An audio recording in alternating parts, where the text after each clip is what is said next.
Hey there, TNA fam! We're back here at the impzonepod podcast to talk more TNA wrestling shenanigans. Today, I want to talk about keeping the audience hooked on this AMC debut, keeping the secrets sort of somewhat secret, teasing people enough with enough little things and saying, oh, could this person turn up? Could that person turn up? You don't know, you never know who could turn up type thing.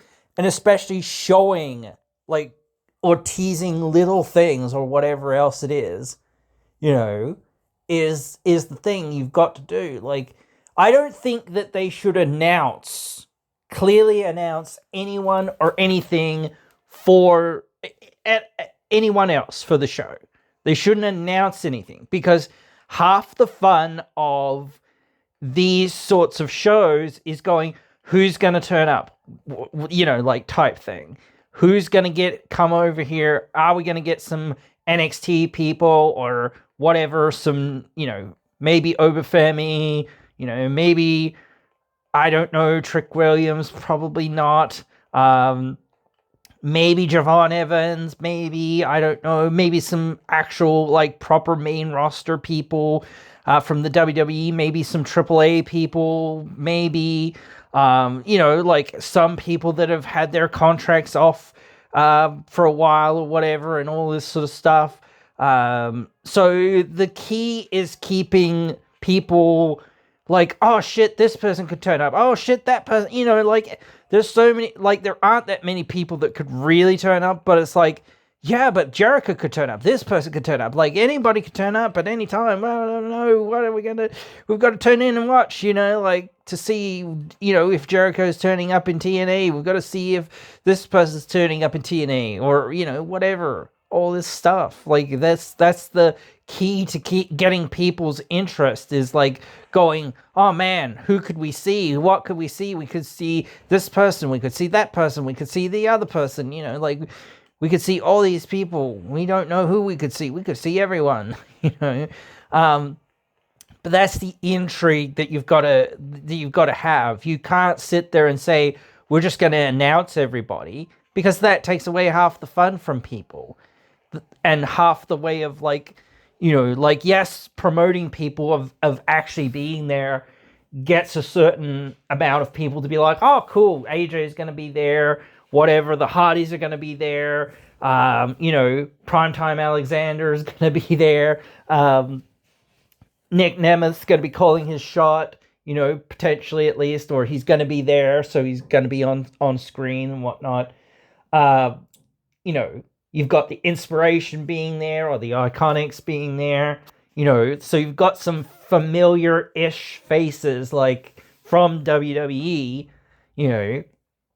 and that sort of thing. So it's like, yeah, or some faces that have appeared from TNA on WWE programming. And I feel like it's more of like perhaps the more NXT fans that might tune in or whatever else it is, that sort of thing as well. So they might be a bit more familiar. You don't want to assume that nobody knows anything, but you kind of have to assume that nobody knows anybody that you've kind of got.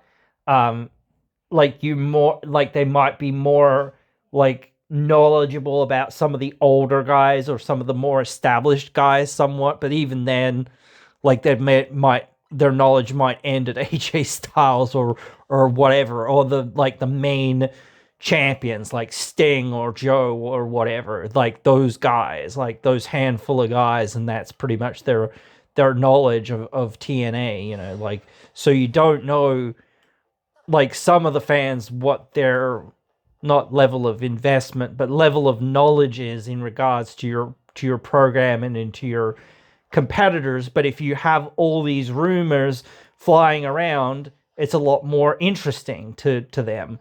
It's not as interesting if you just say, hey, Jericho's turning up. I mean, it is somewhat more interesting in some ways, but it's more interesting for people to be like, is Jericho turning up? Isn't he turning up? Is this person turning up? Isn't that person turning up? Whatever.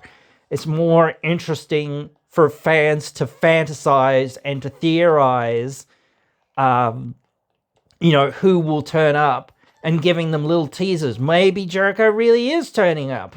We've teased him and teased him and teased him and this and that or whatever else it is, or whoever it is. It doesn't matter who it is.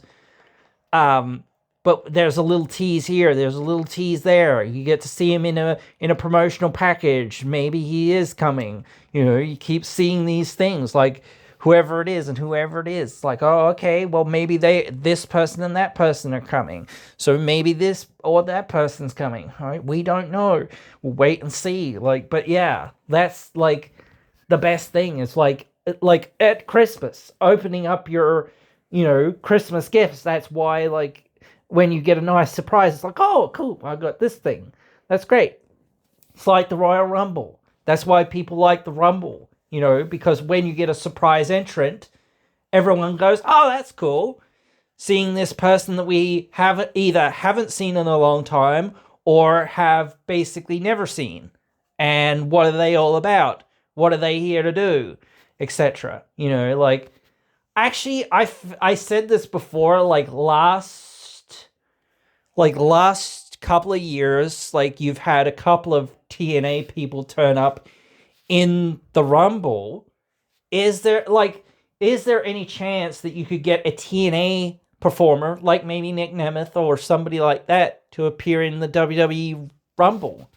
And then have somebody be like, oh, okay, I'll eliminate you, or you eliminate me, or something, and then we're going to have this big program in TNA, or whatever. That seems interesting, though, that sort of thing of having somebody go over there and say, oh, okay, I'm going to feud with you after this for the next few months in TNA, and that's going to be a major feud. That'd be cool. But yeah, I don't think that you should feel like, I don't know, that there's any, there's anything too much more confirmed for this show or whatever, because yeah, at a certain point you've given away too much. You know what I mean? So it's better to have people being fantasizing and thinking, what if TNA somehow has brokered a deal with WWE and said, hey, look, we want Chris, we want him to come up, Jericho. We want him to come over here. He wants to come over here. We want to do some stuff with him. Maybe we can't really super afford him. He's going to be under contract with you, but he's going to do some dates with us, and whatever. Maybe he turns up later. Who knows? I don't know. But again, saying these sorts of things out loud sometimes is a little crazy. Even the idea of saying Chris Jericho could turn up in TNA is kind of insane. But again, it is theoretically possible, and I do think it's one of those things that if it does happen, it's going to be a really cool thing, and a lot of people are going to really be happy to see it, because again, I think people do want TNA to succeed, no matter their opinions of TNA being this and that. They've always screwed the pooch or whatever, so to speak, or whatever, all that sort of stuff or whatever. I do think people want to see another good product. That's probably what, and again, I don't want to say that they've always done this, but people have clowned on it because they've gone, oh, it's such a bad product all the time. It's not literally a bad product all the time, but that's the perception, again. And unfortunately, a lot of times perception is reality, So despite them having good products and having good things there and whatnot, there's always been something that's, sometimes let people down or not been delivered to them. So again, and again, if something changes, you don't want to promise something and then WWE or whatever says, no, you can't do that now. Sorry, bye. It's in the next couple of days, so dude, you better know what we can do and what we can't do. That's what I said with AJ coming back. It's okay, so what does this mean? What's he gonna do? Is he just here to say hi or whatever, and then wander away again? dude, people want more than that. And I know that might sound like, oh, that's a bit greedy or whatever. Yeah, I mean, maybe we are a little bit greedy to say that we want more, but that is what we want. So at the end of the day, that's what we want to see, And I think it would be iconic and legendary for WWE to finally do something, for TNA properly, in that regard. But who knows? I hope that it will happen. Crossing my fingers and my toes for that.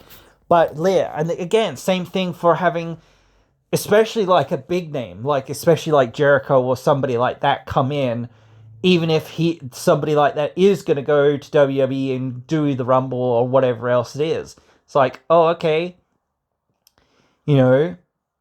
that's cool, or whatever.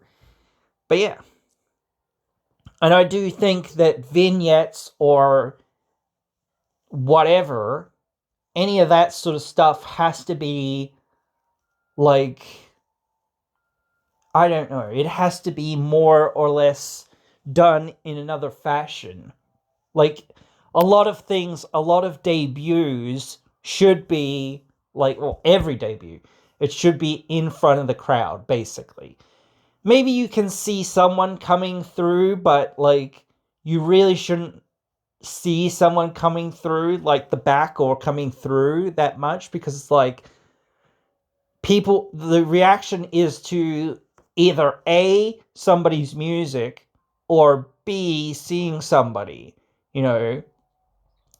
So, I don't know, I think, when people hear the music a lot of the time, now they're conditioned to react to the music, Perhaps not this new Death Rebel stuff that's very generic or whatever, but when they finally find one that's, fairly decent and is working pretty well, it's like people do react to some of those and that. So again, it is, all right to have some of that if it works for the person or whatever. But yeah, like, if you see, like, actually, I think there's two main people that I can think of that are on the main roster, and I haven't talked about them yet in any of these videos, potential people coming down from WWE to TNA. I actually have talked about one of them once upon a time, but it was a long time ago. Becky Lynch and Bayley. Both of those two people could, in theory, come to TNA. We've sort of, quote unquote, seen Bayley in the crowd in TNA, and she was also in a TNA gut check many years ago. People forget about that too. But yeah, like, she was there in TNA, or at least in the gut check for a little while, doing that.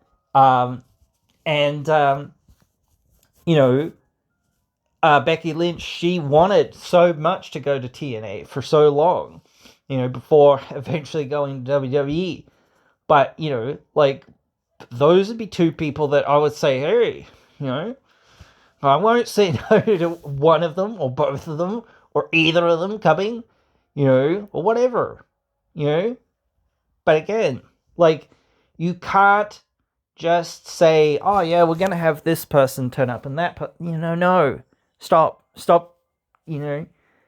let it be a surprise, let it be, like, if some of the wrestling journalists or whatever figure it out, or somebody figures it out because they see someone backstage, or they see someone coming into the arenas or whatever, or coming to the,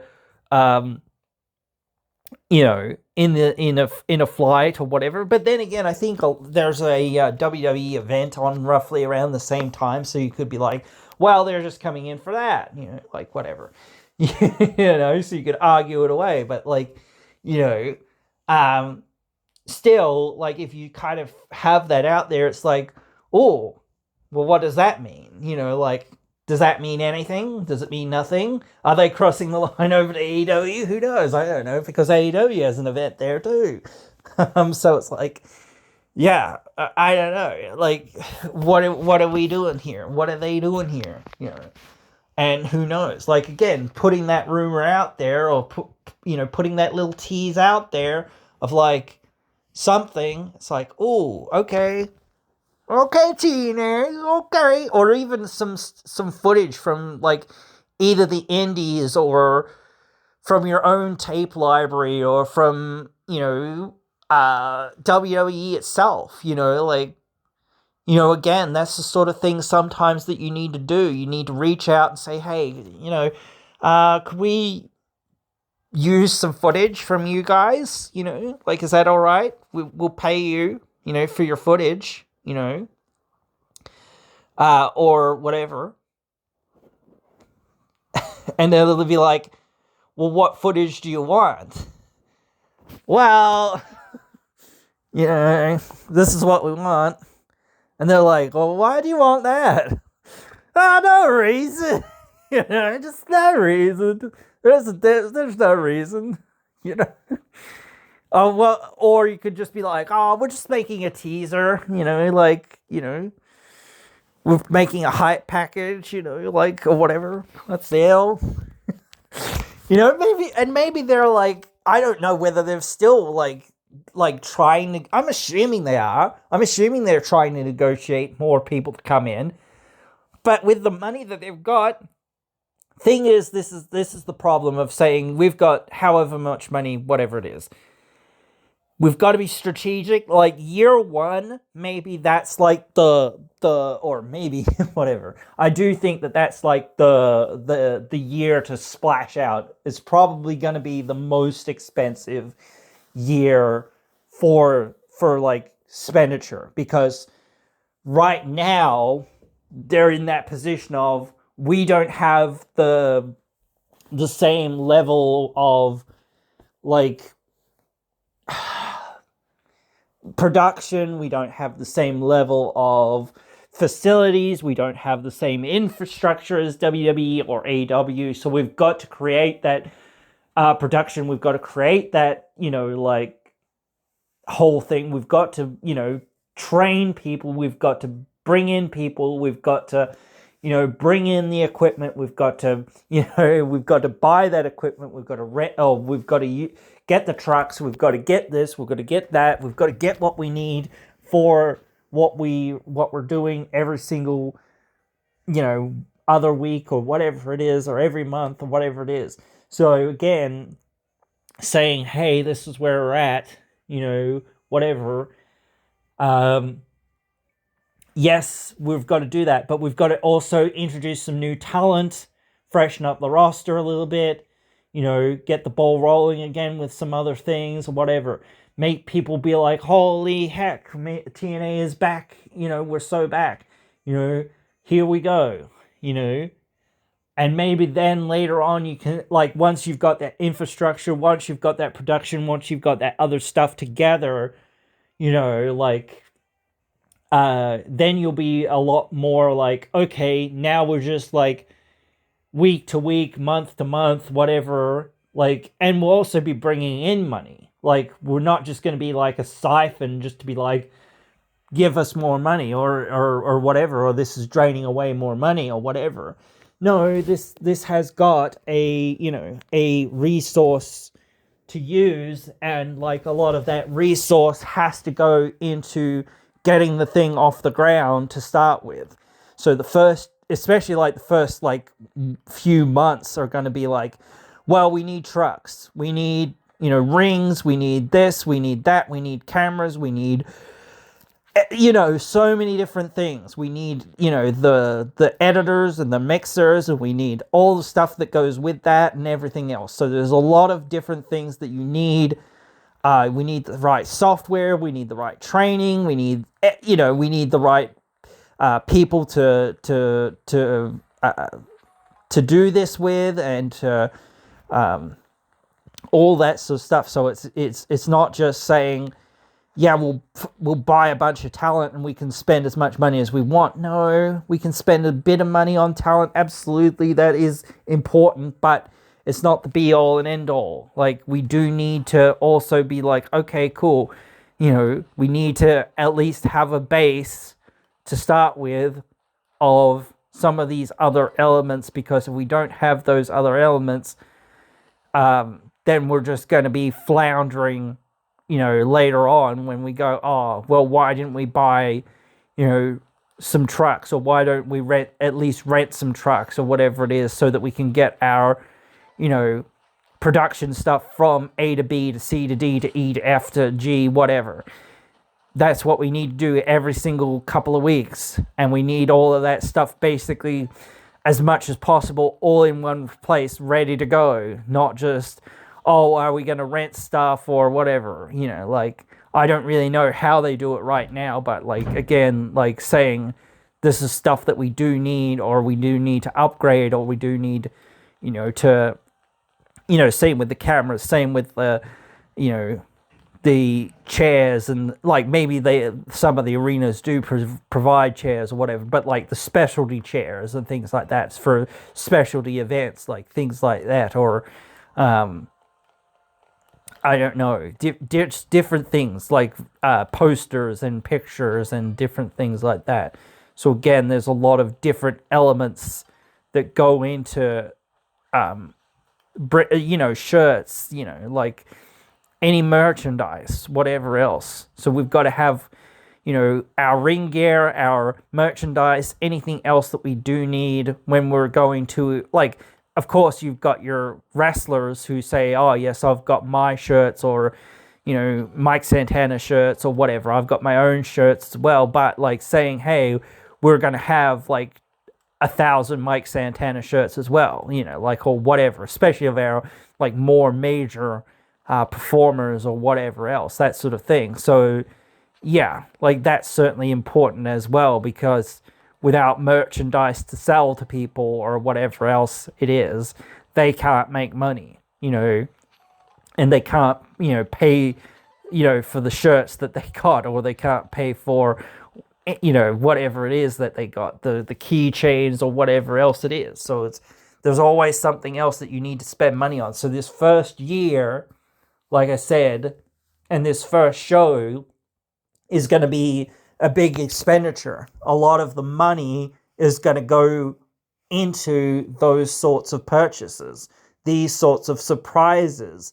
It's not just going to be a surprise for people to be like, oh, the production's, really good or whatever else it is. Of course, people are going to be say that, or hope that at least. But, just the little things like the ring aprons, or the ring skirting, or the outside barriers or whatever else, or even the ring steps. Start saying, okay, these are our ring steps. They're got TNA logos on them. They're not just generic ring steps. They've got the TNA logo on them, or they've got something on them, or they have the TNA colors or something else, or whatever it is. Start branding everything, because now it's no, we own it now, or we own at least a pair of those, or whatever it is. But I don't know whether it's going to be more cheaper or more viable to say, hey, we just rent rings, whatever, or what have you. We don't really care. This is what we do, or whatever. And all we have to do is, put our insignia on things or whatever. But that does seem a little bit cheap in terms of saying, oh yeah, all we have to do is put our insignia on things, or put our, mat on things, or whatever else it is. And otherwise we just use any old ring, rather than saying, hey, we've got our own turnbuckles, and we've got our own ring posts, and we've, it's really our ring, whatever else it is. We own it. We own, it most of the time, or whatever it is. But yeah, that is another issue, I guess, to an extent, certainly. But it is an important issue, and I did want to mention it. But yeah, don't blow your load by by announcing too many things, and especially things that are gonna be surprises.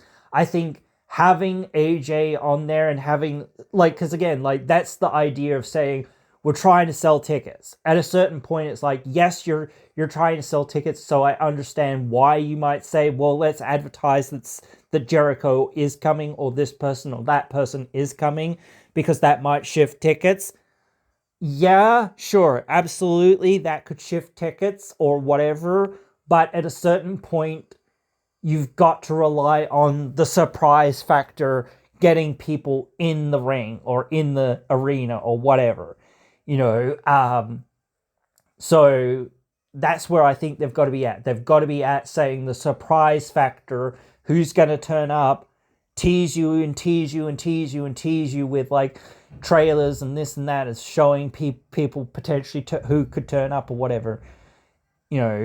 That's where they've got to be, so that people are like not knowing and can fantasize and can like keep thinking, oh, is this person turning up, is that person, that's what creates the buzz, is people's own imaginations sort of thing, and them saying, oh shit, they've teased this and they've teased that or whatever else it is, and all this or whatever. So it's like, well, maybe that is happening, especially like, I think like getting some of the bigger teasers closer to the date are better as well, because it is like, oh, that's a bigger tease.